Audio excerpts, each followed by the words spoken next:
Hello guys, welcome back to our YouTube channel Agriculture and GK Knowledge for All. Myself कन्नू प्रिया और आज के हम अपने लेक्चर वीडियो में डिस्कस करने वाले हैं नेशनल एग्रो फॉरेस्ट्री पॉलिसी 2014। आज की वीडियो आप लोगों के लिए काफ़ी इम्पॉर्टेंट एंड स्पेशल हो जाती है क्योंकि एग्रो फॉरेस्ट्री पॉलिसी वो काफ़ी रिसेंट की पॉलिसी है जिसमें हम आज डिस्कस करेंगे इसके बेनिफिट्स के बारे में, इसे क्यों लॉन्च किया गया है, इसे क्यों फॉर्म किया गया है, इसके एम्स क्या हैं, इन सारी चीज़ों के बारे में हम आज डिस्कस करेंगे। आज की वीडियो को मैंने काफ़ी सिंपल रखा है, ज़्यादा लेंदी नहीं बनाया है ताकि आप कम शब्दों में अच्छे से समझें। मैंने इस तरीके से कोशिश की गई है की है। इन सारी चीज़ों को हम फर्दर डिस्कस करेंगे।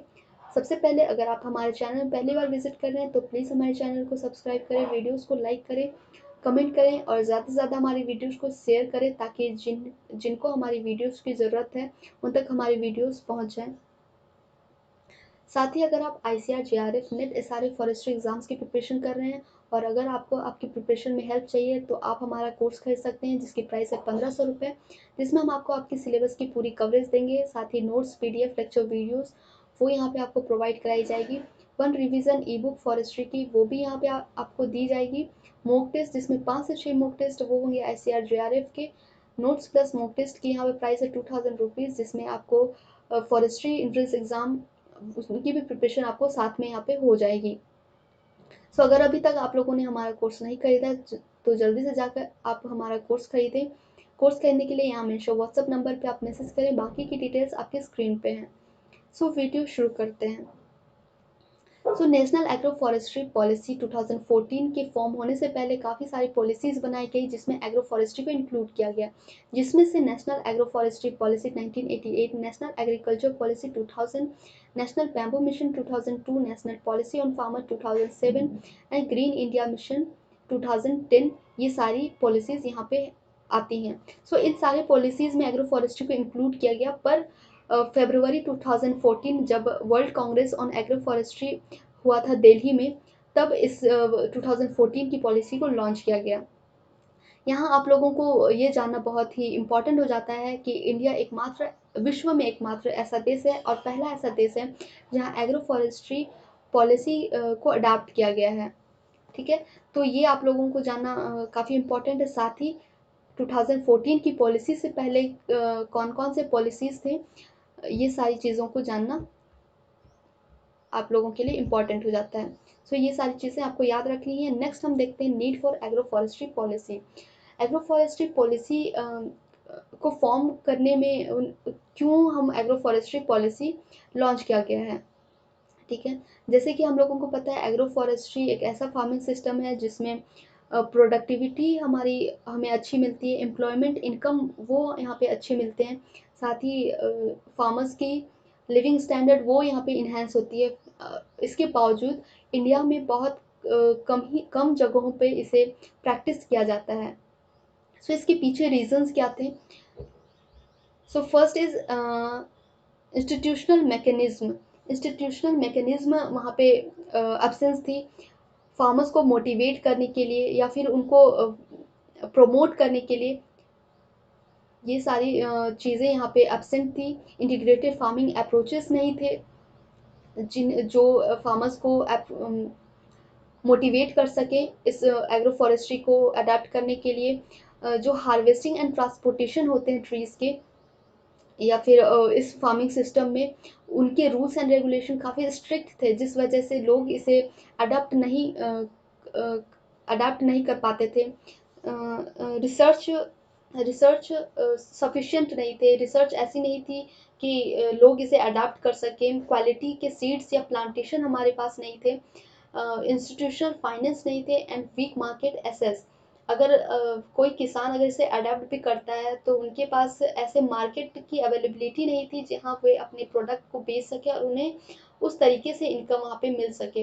ये सारी चीज़ें थी जिस वजह से हमें जिस वजह से गवर्नमेंट ऑफ इंडिया को एग्रो फॉरेस्ट्री पॉलिसी फॉर्म करने की ज़रूरत महसूस हुई। ठीक है, नेक्स्ट हम यहाँ पे देखते हैं ऑब्जेक्टिव ऑफ न्यू पॉलिसी। ठीक है, इस पॉलिसी के ऑब्जेक्टिव क्या है। First, promote agro forestry to increase farm income and reduce climate risk. इस पॉलिसी की फर्स्ट ऑब्जेक्टिव ये है कि किसान की इनकम, फार्म इनकम वो इंक्रीज़ हो, साथ ही क्लाइमेट रिस्क यहाँ पे रिड्यूस हो। हमें पता है कि हम एग्रो फॉरेस्ट्री में एक से ज़्यादा क्रॉप्स लेते हैं, ट्री क्रॉप्स लेते हैं, एग्रीकल्चर क्रॉप्स लेते हैं, लाइफ स्टॉक लेते हैं, जिससे हमारी इनकम अच्छी हो, हमारी क्लाइमेट रिस्क वो यहाँ पे रिड्यूस कर जाए। ठीक है, ये first objective. Second, simultaneously provide raw material to wood based industry. साथ ही साथ वुड बेस्ड इंडस्ट्री, उनको भी यहाँ पे रॉ मटेरियल प्रोवाइड हो, ये इसके second objective. Last is this create new avenues for rural employment and reduce pressure on jungle. So यहाँ पे दो चीज़ें साथ में हो जाएंगी कि उन रूरल पीपल को एम्प्लॉयमेंट अच्छी होगी, यहाँ पे अच्छी मिलेंगी, साथ ही साथ फॉरेस्ट पे जो प्रेशर होता है वो यहाँ पे रिड्यूस हो जाएगा। सो ये सारे थे ऑब्जेक्टिव इस पॉलिसी के। नेक्स्ट हम देखते हैं बॉडीज। सो इस एग्रो फॉरेस्ट्री पॉलिसीज की बॉडीज क्या है। सो मेन बॉडीज यहाँ पे national level board to promote agro forestry. So इसके अंडर ये कोऑर्डिनेट करता है बहुत सारे मिनिस्ट्रीज और डिपार्टमेंट को at union and state level. ठीक है, and also it provide 4,000 to 5,000 crore rupees per year for agro forestry program. Agro forestry program के लिए ये फंड प्रोवाइड करता है ताकि इसे प्रमोट किया जा सके, फर्दर लोग इसके बारे में जानें, इसे अडाप्ट करें। ठीक है, इसके नोडल एजेंसीज क्या है। So department of agriculture and corporation and under agriculture ministry, ये इसकी नोडल एजेंसी है। नेक्स्ट हम देखते हैं पॉलिसी एम्स टू। ना इस पॉलिसी की एम क्या है वो हमें यहाँ पे पढ़ना है। सो हम पॉइंट वाइज यहाँ पे देखते हैं। सो सबसे फर्स्ट यहाँ पे सिंप्लीफाई रूल्स। सो इसमें होता क्या है कि फॉरेस्ट में जितने रूल्स हैं जिसे बनाया गया फॉरेस्ट डिपार्टमेंट के द्वारा या फॉरेस्ट राइट एक्ट या PESA act, that is panchayat act, उनके द्वारा फॉरेस्ट में बहुत सारे रूल्स एंड रेगुलेशंस बनाए हैं, जिस वजह से रूल्स एंड रेगुलेशन बनाए, और ये काफ़ी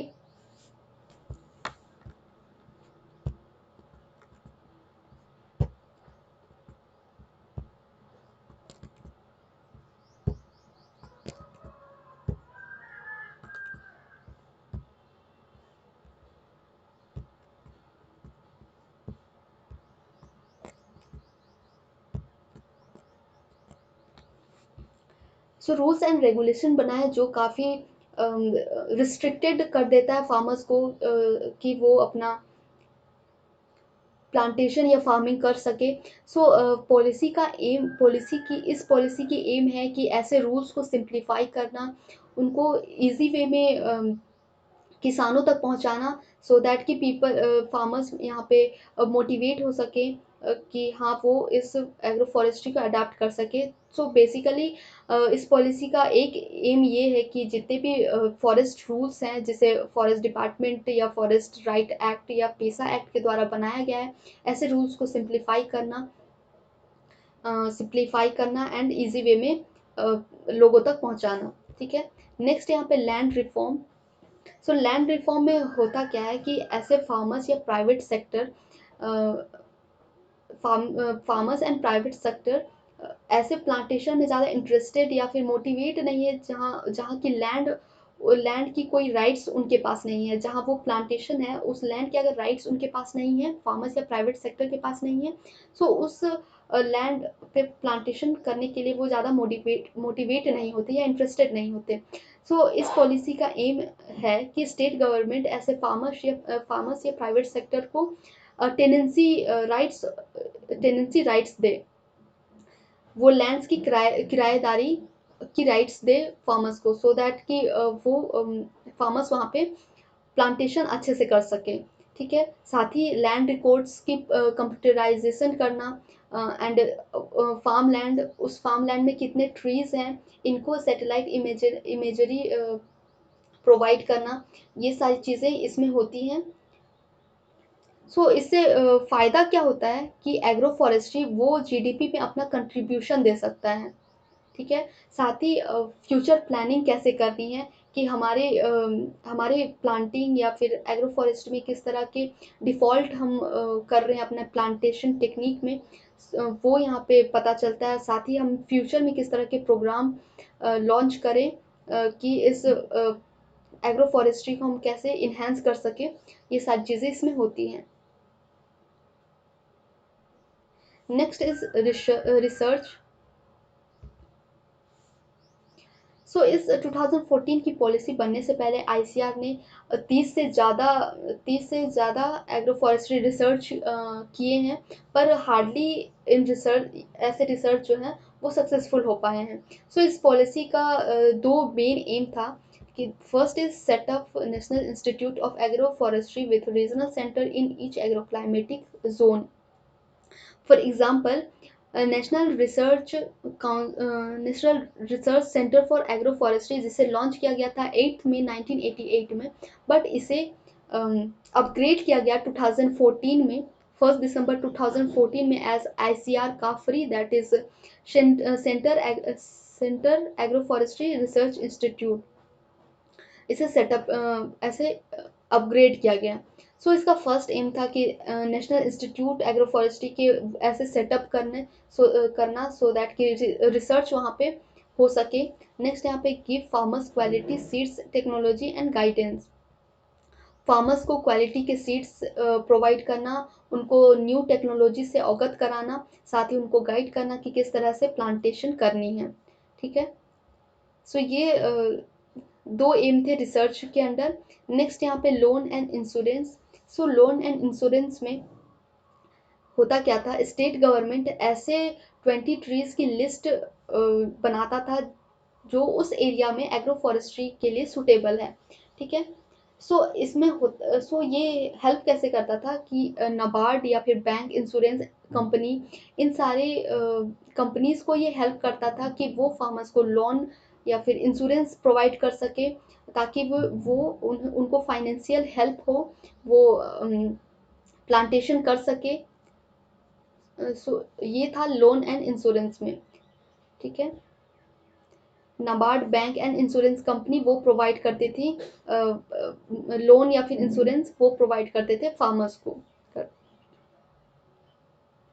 ठीक है, नेक्स्ट यहाँ पे अदर थिंग। सो जितनी भी चीज़ें हम लोगों ने अभी पढ़ी, उसके अलावा बहुत सारे स्कीम्स लॉन्च किए गए एग्रो फॉरेस्ट्री के under to promote agro forestry.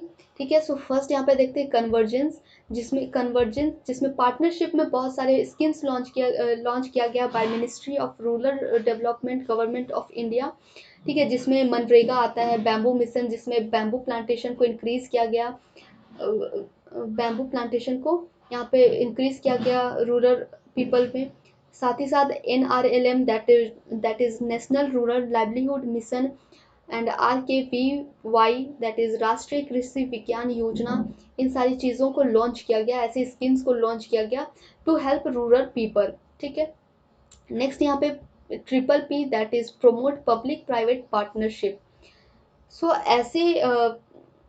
ऐसी पार्टनरशिप को प्रमोट किया गया ताकि road side, canal side, barren community land या other non forest waste land पे प्लांटेशन किए जा सके, एंड लोग जो है वो प्रमोट हो सके। ठीक है, नेक्स्ट एजुकेशन में इसे कैसे यूज़ किया गया। सो एजुकेशन में स्कूल सिलेबस में एग्रो फॉरेस्ट्री को इंक्लूड किया गया सो दैट कि यंगर जनरेशन वो मोटिवेट हो सके प्लांट प्रोटेक्ट करने में या फिर प्लांटेशन करने में। ठीक है, इसे एजुकेशन में इंक्लूड किया गया। Next awareness. सो बहुत सारे ऑर्गेनाइजेशन हैं इंडिया में जिसके हेल्प से एग्रो फॉरेस्ट्री को प्रमोट किया गया with the help of NGOs, SHG, media, कृषि विज्ञान केंद्र, कोऑपरेटिव्स, आत्मा एग्रोटेक मैनेजमेंट एजेंसी, इनके द्वारा प्रमोट किया गया एग्रो फॉरेस्ट्री को। ठीक है, एंड अवेयरनेस भी फैलाई गई। सो ये सारी चीज़ें थी इसमें। नेक्स्ट हम देखते हैं बेनिफिट्स। तो बेनिफिट्स के बारे में हम लोगों ने अपने पिछले वीडियो में भी डिस्कस किया है। सो हम फिर से देखते हैं। सो इसके बेनिफिट्स क्या थे।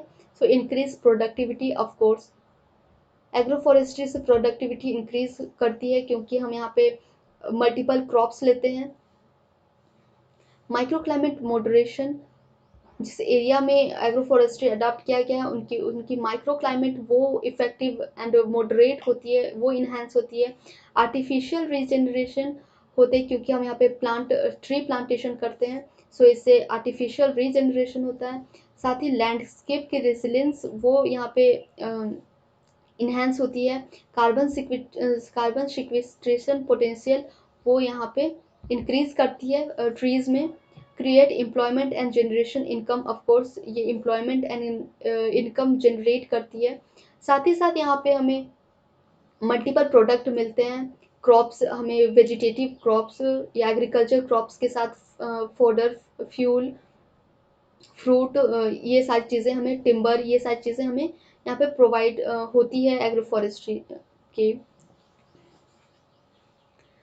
सो गाइस, ये थी हमारी आज की लास्ट स्लाइड। अगर आपको कुछ पूछना हो या फिर आपको कुछ सजेशन देना हो तो आप हमें कमेंट करके बता सकते हैं। अगर ज़रूरत पड़े तो मैं इस पर और वीडियोस बनाऊंगी। सो आई होप कि आपको मेरी वीडियो पसंद आई हो। अगर वीडियो आपके लिए हेल्पफुल रही हो तो प्लीज़ हमारे चैनल को सब्सक्राइब करें, वीडियोस को लाइक करें, ज़्यादा से ज़्यादा हमारी वीडियोस को शेयर करें। साथ ही